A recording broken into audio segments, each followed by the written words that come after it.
बच्चों, स्वागत है आप सभी का एक बार फिर से स्टडी 24 विवेक पे। तो मैं विवेक वर्मा आज आप लोगों को हिस्ट्री का बहुत ही इम्पोर्टेंट टॉपिक बताऊंगा, मुगल काल। ठीक है, प्रीवियस वीडियो में हम लोगों ने सीखा था और हम लोगों ने जाना था कि मुगल काल की स्थापना भारत में कब हुई और किसने की। तो भारत में जो मुगल काल की स्थापना की थी बाबर ने की थी।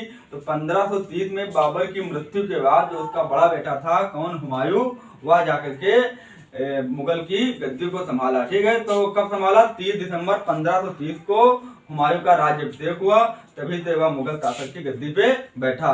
तो बात हुमायूं की हुई है, तो सबसे पहले समझते हुए बच्चों ये है कि हुमायूं का जन्म कब हुआ था। तो हुमायूं का जन्म हुआ था 6 मार्च 1508 ईस्वी को हुमायूं का जन्म हुआ था। ठीक है बच्चों, कहाँ हुआ था? तो काबुल में हुमायूं का जन्म हुआ था। हुमायूं के पिता का नाम क्या है? तो आप लोग बताएंगे कि हुमायूं के पिता का नाम बाबर है और माता का नाम महाम बेगम है। और हुमायूं का जो मकबरा स्थित है वो कहाँ स्थित है? तो वो स्थित है हमारा नई बच्चों कहाँ स्थित है? हमारा दिल्ली में हुमायूं का मकबरा स्थित है। और हुमायूं नामा हुमायूं के जीवन पे स्थित या आधारित एक जीवनी की किताब किसने लिखी है? तो उसकी बहन गुलबदन बेगम लिखी है और उसका नाम क्या है? हुमायूं नामा। तो ये बच्चों था हुमायूं के बारे में कुछ महत्वपूर्ण तथ्य। अब देखते हैं कि हुमायूं ने भारत में कुल कितने युद्ध लड़े और कौन जीता और कितने युद्ध जीता और कितने युद्ध हारा। ठीक है बच्चों, तो बच्चों जो हुमायूं था उसने अपना पहला आक्रमण 1531 में किया। 1531 में हुमायूं ने अपना पहला आक्रमण किया। तो किस लिए किया? कलिंज कौन था आक्रमण था वो? तो वह आक्रमण था कलिंजर का आक्रमण। तो किस लिए किया? गुजरात का शासक जो था बहादुर शाह, उसकी सैन्य शक्ति बहुत ज्यादा बढ़ रही थी, तो उसी को कम करने के लिए 1531 में हुमायूं ने अपना पहला आक्रमण किया। कौन सा आक्रमण? अगर एग्जाम में पूछ लिया जाए तो आप लोग बताएंगे कि कलिंजर का आक्रमण। ठीक है, तो यह आक्रमण कलिंजर की जो शक्ति थी उसकी राजा की, उसको कम करने के लिए किया गया। तो जब हुमायूं आक्रमण के लिए गया तो उसे पता चला कि अफगानी राजा महमूद लोदी, कौन बच्चों? अफगानी राजा जो था, अफगानी राजा महमूद लोदी, तो वो बिहार से दिल्ली आक्रमण करने के लिए आ रहा था। तो तभी क्या हुआ कि जो हुमायूं था वह कलिंजर के राजा प्रताप रुद्रदेव से क्या एक समझौता कर लेता है, संधि कर लेता है और कुछ पैसे या धन लेकर के वह युद्ध नहीं करता और वापस चला आता है। कहाँ वापस चला आता है? बिहार आता है। किससे? महमूद लोधी से युद्ध करने के लिए। ठीक है बच्चों, तो ये कौन था आक्रमण था? कलिंजर का आक्रमण था। इसमें क्या हुमायूं ने आक्रमण किया था लेकिन युद्ध नहीं की थी। युद्ध किस लिए नहीं की थी? क्योंकि उसे पता चला था कि जो अफगानी राजा था महमूद लोधी वह आ रहा था दिल्ली पे आक्रमण करने के लिए। तो इसलिए हुमायूं ने संधि करके, किससे संधि करके? प्रताप रुद्रदेव राजा थे कलिंजर के, उनसे संधि करके वापस चला आया महमूद लोधी से युद्ध करने के लिए। ठीक है बच्चों, तो ये हमारा था कलिंजर का आक्रमण। बच्चों अब देखते हैं कि जो हुमायूं का दूसरा युद्ध था तो कौन सा था? दोहरिया का युद्ध। तो दोहरिया का युद्ध कब हुआ था? 1532 में हुआ था। तो ये दोहरिया नामक स्थान पर हुआ था। तो किस तरह हुआ था?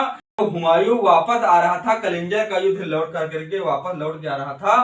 तब क्या हुआ? तब उधर से कौन आ रहा था? उधर से महमूद लोधी बिहार से आ रहा था।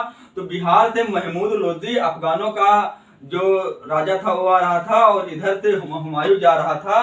तो दोनों की सेना दोहरिया नामक स्थान पे मिलती है, यानी कि दोनों की सेना दोहरिया नामक स्थान पर 1532 में मिलती है। तो वहीं पर युद्ध हुआ और हुमायूं की विजयी हुई और जो महमूद लोधी था वह हार गया। तो इसीलिए इसे क्या कहा गया है? तो इसी युद्ध को कहा गया है दोहरिया का युद्ध, यानी कि दोहरिया नामक स्थान पर हुमायूं और महमूद लोधी मिले। तो वहीं पे लड़ाई हुई और हुमायूं की जीत हुई और महमूद लोधी परास्त हुआ। तो यही युद्ध था हमारा बच्चों, कौन सा? दोहरिया का युद्ध। तो बच्चों नेक्स्ट युद्ध पढ़ने से पहले देख लेते हैं कि एक इम्पॉर्टेंट देखते हैं पॉइंट है कि चुनार का घेरा। तो चुनार के घेरे के बारे में हम लोग जानकारी लेते हैं कि जो चुनार का दुर्ग या चुनार का घेरा था वो शेर खां या शेर शाह के अधीन में था। किसके अधीन में? शेर खां या शेर शाह के अधीन में था। वो जो हमारा शेर शाह था वह क्या था? बहुत ही निपुण कूटनीतिज्ञ था। क्या था? बहुत ही निपुण कूटनीतिज्ञ था। वह मुगलों के साथ युद्ध नहीं करना चाहता था। किस लिए? क्योंकि उसकी सेना कमजोर थी। तो उसे पता था कि मुगल से हम लोग लड़ाई करेंगे तो हमारी सैन्य शक्ति क्या होगी? कम पड़ेगी। तो इसलिए वह मुगलों से सैन्य शक्ति कम करने के लिए कभी लड़ाई नहीं करता था। इसलिए उसने हुमायूं से क्या कर लिया, समझौता कर लिया। इसलिए शेर खान ने हुमायूं से समझौता कर लिया और हुमायूं ने क्या किया कि जो शेर खान था उसको चुनार का घेरा या चुनार का दुर्ग उसे संधि में दे दिया। उसने युद्ध नहीं लड़ा। तो उसने क्या किया कि मुगलों की अधीनता स्वीकार कर ली। शेर खान ने हुमायूं से समझौता करके मुगलों की अधीनता स्वीकार कर ली और उसने मुगलों से लड़ाई नहीं की, ठीक है। तथा अपने बेटे कुतुब खां को 500 अफगानी सैनिकों के साथ भेज दिया हुमायूं के पास कि जाओ और हुमायूं की सेवा करो, ठीक है बच्चों। बहुत ही होशियार और कूटनीतिज्ञ क्या था, राजा था। इसने कभी भी क्या स्टार्टिंग में क्या किया, इसने कभी हुमायूं से लड़ाई नहीं की। इसे पता था कि हमारी सेना कम है और मुगल की सेना बहुत ज्यादा है, इसलिए हम लड़ाई करेंगे तो हमारा सैन्य बल या सैन्य शक्ति कम पड़ेगी। तो इसने हुमायूं से समझौता करके रखा था और या कभी उससे लड़ाई नहीं करता था। तो हुमायूं ने भी इसे जो समझौता हुआ तो जो चुनार का दुर्ग था वो किसको दे दिया, शेर खान को दे दिया। तो शेर खान ने भी अपने बेटे कुतुब खान और 500 अफगानी सैनिकों को भेज दिया राजा हुमायूं की सेवा के लिए, ठीक है बच्चों। तो जो हुमायूं था तो हुमायूं शेर खान की चाल को समझ नहीं पाया, क्योंकि जो शेर खान ने अपने बेटे कुतुब खान को 500 अफगानी सैनिक के साथ हुमायूं की सेवा के लिए भेजा।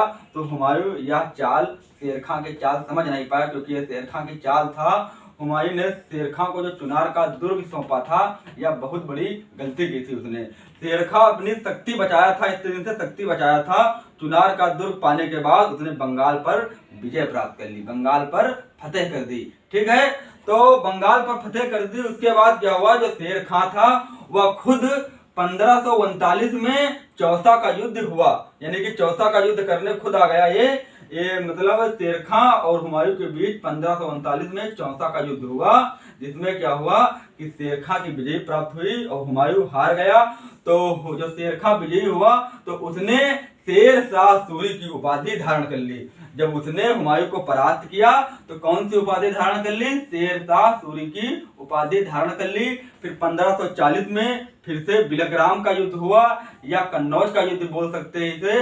इस युद्ध में भी हुमायूं हार गया और वापस हुमायूं सिंध वापस चला गया और यहीं पर क्या हुआ कि शेर शाह सूरी जो थे सूरी वंश की स्थापना दिल्ली सल्तनत में कर दी, ठीक है। यहाँ पे मुगल एम्पायर खत्म हो गया और शेर शाह सूरी ने सूरी वंश की स्थापना कर दी। कब कर दी, तो 1540 में कर दी। हुमायूं को हराने के बाद हुमायूं हार के कहाँ चला गया, वापस सिंध चला गया, ठीक है बच्चों। यहाँ तक क्लियर है। अब आगे देखते हैं।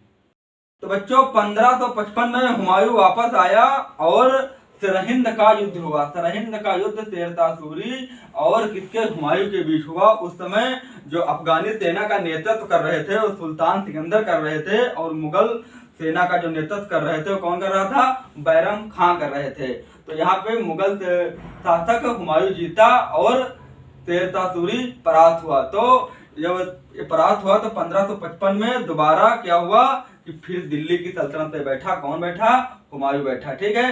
तो फिर से मुगल शासक की स्थापना कर दी और दिल्ली की कुर्सी पे कौन बैठा, तो ये बैठा हमारा हुमायूं, ठीक है बच्चों। फिर दिल्ली के तख्त पे बैठ गया।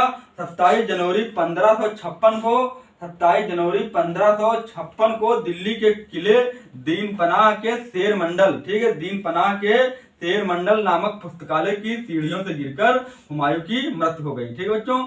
तो कैसे हुमायूं की मृत्यु हो गई, तो शेर मंडल नामक पुस्तकालय की सीढ़ियों से गिरकर हुमायूं की 1556 में मृत्यु हो गई और हुमायूं का जो मकबरा है वो दिल्ली में बना है।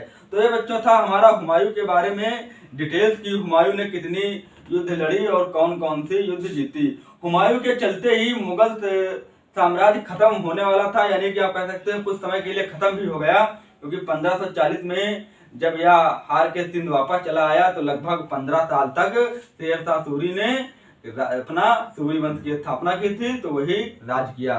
तो ये था बच्चों हमारा मुगल साम्राज्य के ऊपर कुछ महत्वपूर्ण जानकारी। आशा करते हैं कि आप लोगों को बहुत ही पसंद आया होगा। मिलते हैं नेक्स्ट वीडियो में, हुमायूं के बेटे अकबर के बारे में जानकारी देंगे। तब तक के लिए जय हिंद।